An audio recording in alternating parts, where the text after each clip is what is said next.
Well, in Italy, nearly 800 people have died within the last 24 hours, bringing the total of deaths there to 4,825.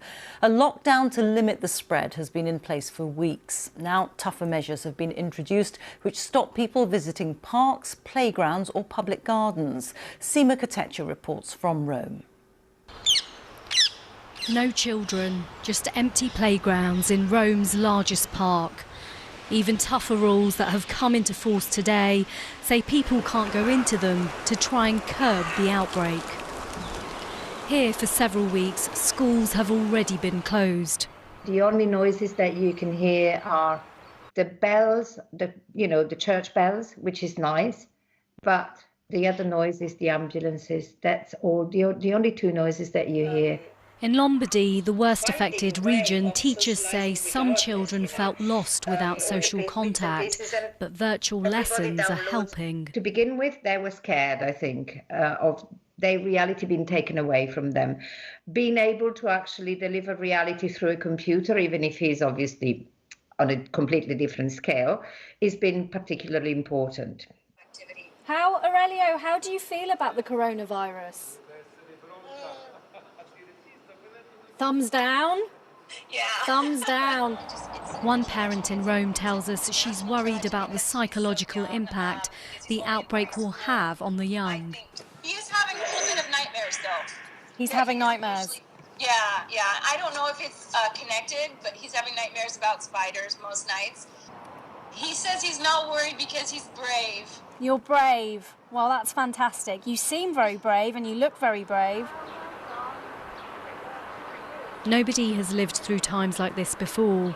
The spaces may be smaller, but as ever, everybody is learning to adapt. Sima Katecha, BBC News, Rome. Well, we can speak live now to Irene Tinagli, who is MEP for North West Italy, representing the Lombardy region, which has been worst hit by the coronavirus. And she herself has been in quarantine for the last 3 weeks. First of all, Irene, how are you?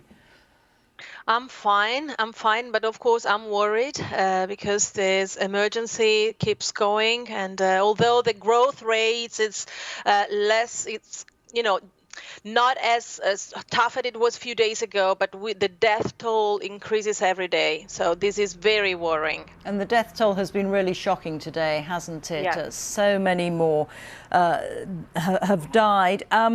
Is this something that people were prepared for, or has it taken people by shock? Nobody was prepared for a tragedy of this magnitude, because at the very beginning, people thought it would be, a bad virus, so obviously worse than the flu. Nobody expected this kind of death toll. So now many people are starting to really get scared. The streets are completely desert. Of course, there are people sometimes, in line for groceries, but the situation is obviously very serious. Although the towns who were quarantined first, in those areas, the contagion has stopped. So this is a good sign that maybe in a week or so, even in the area that right now are most affected, it could be decreasing. So that's what we all hope. That's one glimmer of hope, isn't it? This is a question that people have asked repeatedly. Why do you think the situation has been so bad in Italy, and particularly in Lombardy, the area that you represent? Well, of course, doctors and scientists are looking into this because definitely it's much more severe than they would expect. Situation has gotten much better in smaller towns that went through quarantine much earlier than the rest of the Lombardy. We've been in quarantine for less than 2 weeks now, and the problem is that it's a very, very dense and industrial place, so factories have not been shut down, so many people kept going to work. So like the subways, public transportation, if you went in the morning or in the evening, they were still packed because people had to go to work. So it is possible that this didn't help, but it's we choose to close everything, like in the retail sector, restaurants, but not to shut down the factories and the industries, because these this would mean, of course, to shut down the whole country. So, but this is a debate that is ongoing in these days. So it has been said that the UK is several weeks behind Italy. What advice would you have for the UK? Well, take it very seriously. Don't hesitate to lock down, especially the areas that are more easily to lock down, as we did in several towns. They responded very well. In a couple of weeks, contagions started to decrease and disappear. Of course, it's more difficult for large metropolitan areas, it's true, but this is the first thing, is trying to lock down as much as you can.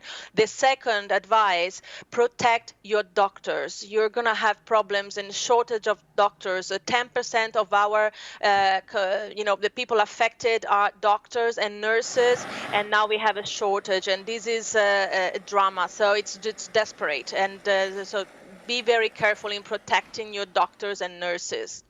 OK, we're going to have to leave it there. Many thanks for talking to us. Irene Tinagli there, speaking to us from Italy. Thank you.